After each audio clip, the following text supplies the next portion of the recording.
and Article 28 kicked in. We are no longer now looking at the expediency of the impeachment, but looking at the rights of that particular individual, the right to life, right to equal protection before the law, right to the dignity. That is what we are looking at.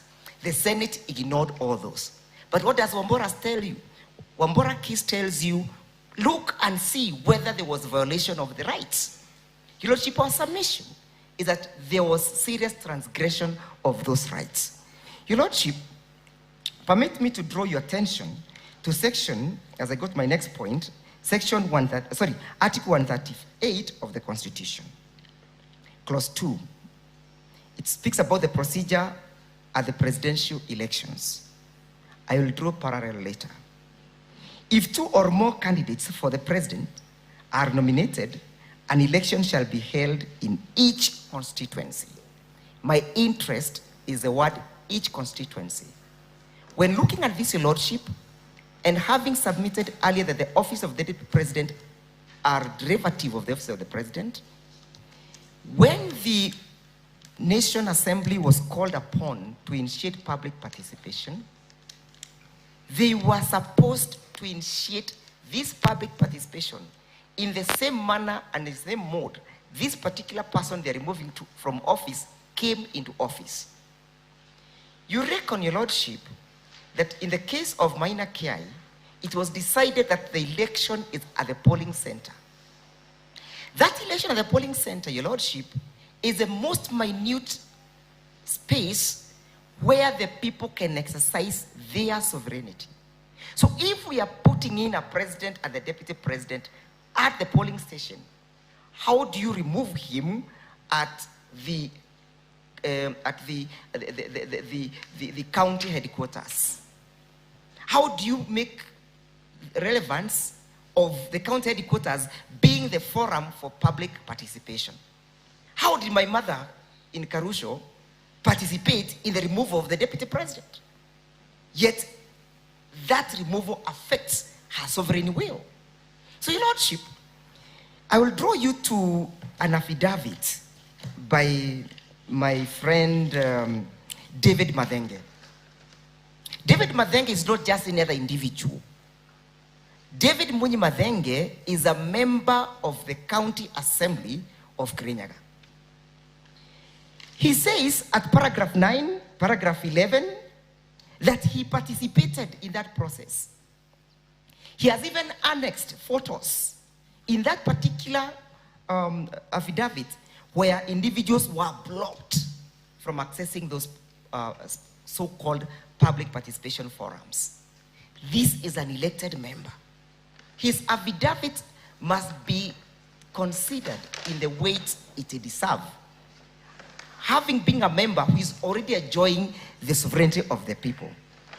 And again, Your Lordship, when you're looking at this affidavit, again look at the annexure marked as PP, as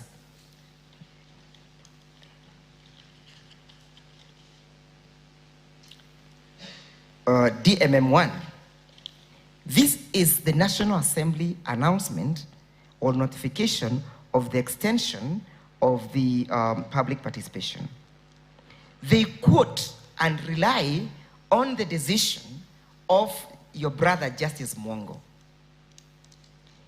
Justice Mwongo, and that is the reason why my learned friend, the Member of Parliament for Kirinyaga, Honorable Njeri, referred to the notice of motion that brought forth these particular orders, was specific as to the forums where the public participation was to take place. The judge was therefore reading Article 138, Clause 2, that we must go as close as possible. We must decentralize as much as we can to ensure that there is meaningful, there is quantitative and qualitative public participation. But when you put it in a notice like this, my mother at Karusho, she hardly reads newspapers. She hardly reads newspapers. And Karusho, Your Lordship, is about 130 kilometers from where we are seated. We also have individuals from where we are seated in Banisa who are 700 kilometers from where we are. A newspaper is published. Tell me how Gallo, how Muhammad, how Hassan had the ability to participate in this process. Just become pragmatic, my lords. View it in that lens. The pragmatism of what was being called upon. That is when you're told that there was no qualitative or quantitative public participation, Your Lordship. There cannot be any other answer to that. Your Lordship, as I sum up, permit me again to draw your attention to Article 50.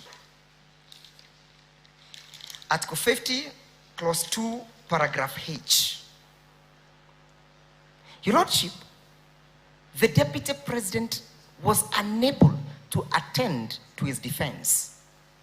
Most importantly, Your Lordship, for this court to note, is that the Deputy President was the only witness for that case. He was not to call any other witness. And he has been denied an opportunity to defend himself.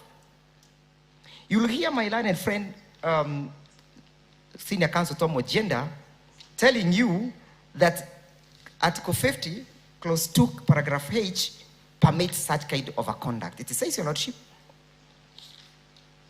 every accused person has a right to a fair trial, which includes the right, H, to be present when being tried, unless the conduct of the accused persons makes it impossible for the trial to proceed. I am very sure they would have relied on that, Your Lordship. Let me preempt them. Your Lordship, two things here. In Wambora's case, Wambora indicates, that is Wambora, the locus classicus, that the process of the impeachment is neither criminal nor civil. Therefore, this provision cannot be taken as an exemption to create the necessity for the Deputy President to be available during the process of the impeachment. Because it's distinguished that this specifically applies to an accused person. And Wambora has said that an impeachment is neither criminal nor civil. So there was no possibility, Your Lordship, that his presence could have been done away with. It was mandatory, Your Lordship, for the Deputy President to be present during the trial. As I sum up, Your Lordship, you might then ask yourself, in the circumstances, Your Lordship, where an individual has not been heard, where a person has pleaded his unavailability as a result of illness, what was available for the Senate to do? I sat through, I was present, Senior Counsel Paul Moite making an application for adjournment up to Tuesday. They rushed as if London was burning to deny that right. What was the reason, Your Lordship? They said that this was a time-bound process. That's a fallacy. That is a legal fallacy. This was not a time-bound process. And I'll look at it in two ways. If we were to say, Your Lordship, that the impeachment was to take place at the committee stage, there were 10 days provided for. If you were to say that the impeachment, therefore, was to take place as it did in the plenary, there were no rules requiring or giving the time period within which that process must be complete. May I repeat? When they opted for the plenary, and when they failed to modify this process so as to bring into conformity with the circumstances of the case and to create the necessary legal procedures for the impeachment, they went for it in a blanket manner. Because the plenary itself did not prescribe the time period within which this impeachment must be completed. Your Lordship, to the extent that this Senate failed to grant the Deputy President an opportunity to defend himself and hid behind the timelines, which are not constitutionally provided for because they went for the plenary, then, Your Lordship, there was a transgression of Article 25, which provides for the non-derogable rights and a transgression and a violation of Article 50. We cannot look at it in any other way. There were no rules. The Speaker did not guide the members of the Senate as to how the plenary was to proceed if it were to sit as a quasi-judicial process. Lordship, as I invite my learned friend, Mr.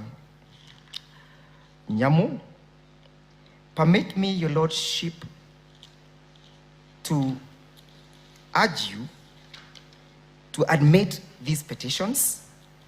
I equally associate myself with the submissions made in petition by the first petitioner and all the petitioners who have submitted before. But again, look at the affidavit of Honorable Jerry Maina. Again, Honorable Jerry Maina is not any other person. She's an MP, a member of parliament, who sat all through in that parliament, who sat and contributed to that motion. When she tells you that in her constituency there was no public participation, who am I to deny? Who am I not to believe her? She's elected. She has a distinct, identifiable constituency that her affidavit speaks about. Your Lordship, permit me to invite my learned friend, Mr. Nyamu, and urge you, Your Lordship, to find that there was no impeachment at all, and my Lord, to quash the said impeachment. But while quashing it, Your Lordship, again remember that there is nothing unjusticiable before you. The question of justiciability has been dealt with in the case of Wambora 21, and again, the case of unjusticiability, Your Lordship, that constitutional virginity was penetrated when Article 165, Clause 3, Paragraph D was enacted. That this court can penetrate the works of the Senate, the works of the National Assembly, to see to it whether it was done in accordance to the Constitution. It no longer enjoys that constitutional virginity. Mr. Nyamu. Thank you, Lordship. Thank you.